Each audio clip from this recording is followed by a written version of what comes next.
Developers limited, কুমিল্লার কাগজ এবং বিবেক কর্তৃক আয়োজিত আজকের এই মহা সংবর্ধনা অনুষ্ঠানের সম্মানিত প্রধান অতিথি যিনি এসে আমাদেরকে আলোকিত করেছেন, আমাদের কুমিল্লার জননেতা, গণমানুষের নেতা জনাব হাজী আমিনুর রশিদ ইয়াসিন, মাননীয় মন্ত্রী, যিনি গত বছর এই দিনে বর্ষার মধ্যে এই মঞ্চে এসেছিলেন একজন রাজনৈতিক নেতা হিসেবে। আজ আমার মনে হয় এই স্টারদের দোয়ায় উনি আজকে তিনটা মন্ত্রণালয়ের মন্ত্রী হয়ে এখানে আসছেন। একটা জোরে হাত দেবে রক্ষা করার জন্য।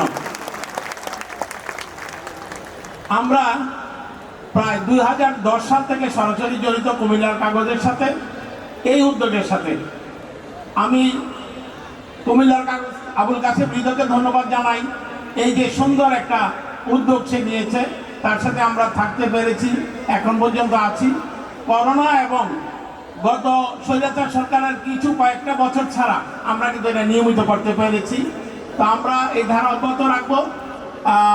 আমরা কুমিল্লা শিক্ষা সংস্কৃতির পাদপীঠ, যেহেতু আমরা যখন বিভিন্ন জায়গায় যাই, সচিবালয়ে যাই, বিভিন্ন মন্ত্রণালয়ে বা বিভিন্ন জায়গায় যাই, অনেকে এসব পরিচয় দেয় যে আপনাদের এখান থেকে তো আমি ক্লাস নিয়েছিলাম, তোমাদের মতো তাই ছাত্ররা, তোমরাও একদিন ওই পরিচয় দিবে, এটা আমরা প্রত্যাশা রাখবো।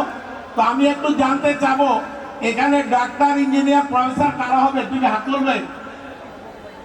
ডাক্তার, ইঞ্জিনিয়ার, প্রফেসর তিনজন, তো এই তিনটা বলেছি মোটামুটি হচ্ছে। ভালো মানুষ হতে চায় কারা? ধন্যবাদ কুমিল্লা, কুমিল্লা জয় হয়েছে। সবাই ভালো মানুষ হতে চায়। আমরা ডাক্তার, ইঞ্জিনিয়ার, ভালো মানুষ চাই, অমানুষ চাই না। কালকে আমার পরীক্ষা। Real estate housing association of Bangladesh, বাংলাদেশের নেতৃত্ব দেওয়ার জন্য আমি নির্বাচন করছি। কালকে আমার ইলেকশন, কালকে ভাগ্য নির্ধারিত হবে। তোমরা যেমন মন্ত্রী মহোদয়ের জন্য দোয়া করেছো, আমার জন্য একটু দোয়া করবা যেন কালকে অন্তত বিজয়ী হয়ে কুমিল্লা আসতে পারি। আমিও রিয়াবে নির্বাচন করছি। কালকে হোটেল শেরাটন ইন্টারকন্টিনেন্টালে আমাদের নির্বাচন। ধন্যবাদ সবাইকে।